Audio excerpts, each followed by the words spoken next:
अचानी भन्ने ठाउँ देखेको ककोडदेवी जाने बाटो हामीले आज असाध्यै रमाइलो गऱ्यौँ। भैँसेलु खाँदै काफल खाँदै यति रमणीय बाटो, जङ्गलको बिचमा न्याउलीको आवाज सँगसँगै हिँड्दाखेरिको आनन्द अपार लाग्यो हामीलाई चाहिँ। यो धेरै समयपछिको नयाँ एक्सप्लोर हो होइन र? आज यो नयाँ ठाउँ एक्सप्लोर गरियो, एकदम आनन्द आएका, बडो मजा लागेको छ। हामी सबै महानुभावहरूलाई यस्तै यात्रा जारी राख्न अनुरोध गर्छौँ, तर फोहोर नगरिदिनु होला कसैले पनि।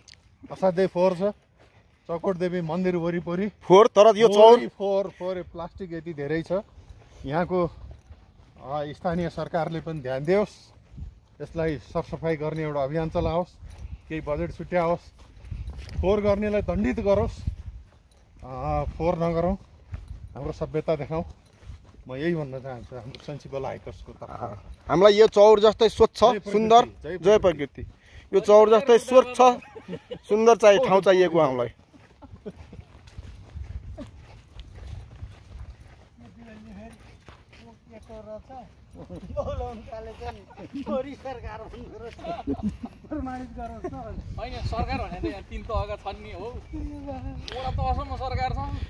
हर्को सम्पाम पनि त सरकारै हो नि।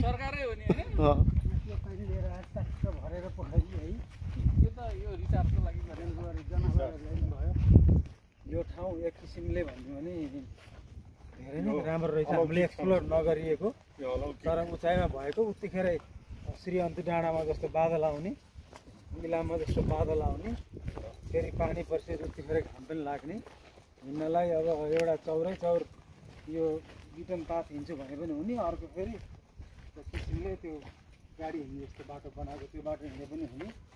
माथि पिछे मन्दिरबाट चाहिँ सधैँ हामीले दक्षिण देखेको त्यो पहाड र चन्द्रगिरी केबल कारलाई चाहिँ यहाँबाट उत्तर पश्चिम देखिँदैछ। बडा रमाइलो लाग्यो। काफल भैँसेलु खाँदै हामीहरू चाहिँ आज रमाइलो गरिरहेका छौँ प्रकृतिसँग। यसलाई सफा सुग्घर राख्नलाई चाहिँ यहाँको पनि गरियो, लोकल सरकारले चाहिँ धेरै ध्यान दिनुपर्ने देखिन्छ। तर त्यसभन्दा माथि खास भन्ने भने केन्द्रीय सरकार पनि आफै हाइकिङ गर्न आउनुहुन्छ, घुमघाम गर्न आउनुहुन्छ, पिकनिक गर्न आउनुहुन्छ, उहाँहरूले नै एकदम बढी सेन्सिबल भएर फोहोर आफूले ल्याएको आफैले लानु पर्ने देखिन्छ।